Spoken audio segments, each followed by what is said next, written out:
ST संपाबाबत आज मुख्यमंत्री एकनाथ शिंदेंच्या उपस्थितीमध्ये शिष्टमंडळाची बैठक। सणासुदीच्या काळात संप नको, चर्चेतनं मार्ग काढू, सरकारची भूमिका। एसटी संपामुळे सर्वसामान्य प्रवाशांचे हाल, रेल्वे स्थानकांवरती तुडुंब गर्दी होण्याची शक्यता, तर खासगी ट्रॅव्हल्सकडूनही प्रवाशांची लूट। मुख्यमंत्री पदाच्या चेहऱ्याबाबत आत्ताच आग्रही राहणं अयोग्य, पवारांचा ठाकरेंना टोला, तर संख्याबळावरती मुख्यमंत्री पदाचा निर्णय, पवारांचं उत्तर।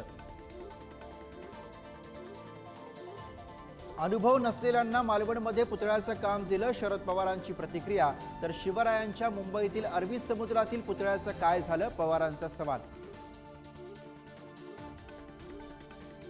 जयदीप आपटे महाराष्ट्राबाहेर पळाला असेल तर त्याला सरकारची मदत, राऊतांचा हल्लाबोल, तर वर्षा गुन्हेगारांसाठी सर्वात सेफ जागा असल्याचीही टीका। भाजपची राज्यातील परिस्थिती सुधारल्याचा केंद्रीय नेत्यांचा दावा, अजित पवारांना सोबत घेऊनच निवडणुकीला सामोरं जाणार असल्याचीही माहिती।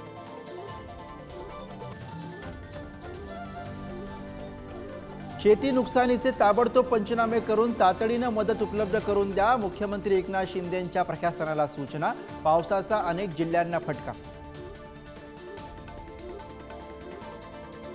ठाकरे गटाचे नेते आदित्य ठाकरे आणि संजय राऊत आज नुकसानग्रस्त भागाच्या पाहणी दौऱ्यावर, जोरदार राजकारण रंगण्याची शक्यता, संभाजीनगरपासून मराठवाड्याच्या दौऱ्याला सुरुवात। सुनील प्रभू आमच्याकडे येता येता राहिले, मुख्यमंत्री शिंदेंचं मोठं विधान, तर शेवटपर्यंत ठाकरेंसोबतच राहणार, प्रभू यांचं शिंदेंना प्रत्युत्तर।